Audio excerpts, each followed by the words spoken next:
سيارة تتحكم فيها بأوامر صوتية وتصميمها يشبه الغرفة. هل تنافس سيارة لانشيا الشركات العالمية؟ كشفت شركة لانشيا الإيطالية لصناعة السيارات التي أسست عام 1906 في مدينة تورينو عن سيارة اختبارية تعبر عن رؤيتها المستقبلية للعقد المقبل وتجمع بين الاستدامة والكثير من التكنولوجيا.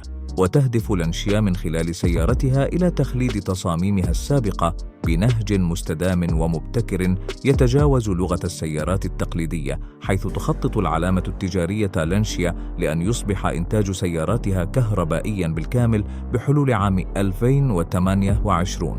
وتقول الشركة إنها تبدأ رحلة المستقبل بالنظر إلى الماضي العريق. وتابعت حلقات 4 أكتوبر لعام 2023 من برنامج حياة ذكية ميزات السيارة الاختبارية التي أطلقت عليها لانشيا اسم بيو بلاس REHPE، وهو التصميم الذي سيحدد المظهر الخارجي والداخلي لنماذج العلامة الإيطالية على مدى السنوات العشر القادمة. وتتميز السيارة بتصميم مميز وفريد من خلال إضاءة إمامية حادة تعطي لمحة عن طابع السيارة الرياضي، أما الإضاءة الخلفية فتأتي بتصميم أنيق غير مألوف. كما زودت بسقف ذكي يتحكم بنسبة دخول أشعة الشمس حسب الرغبة.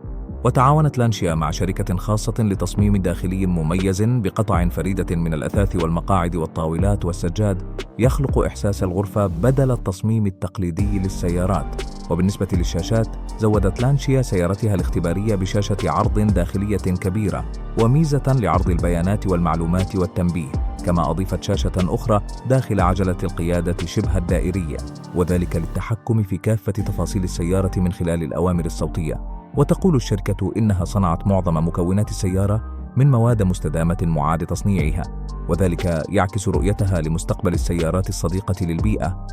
وبخصوص المسافة والشحن، يمكن للسيارة أن تقطع مسافة تزيد على 700 كيلومتر في الشحنة الواحدة، كما أنها تستغرق أكثر بقليل من 10 دقائق لشحن بطاريتها بالكامل. وقد تصل السيارة مع خيار القيادة الذاتية في المستقبل. شكرا لكم على المشاهدة. أتمنى أن تكونوا قد استمتعتم بهذا الفيديو. إذا كان لديكم أي أسئلة أو تعليقات فلا تترددوا في تركها في الأسفل. دمتم بخير.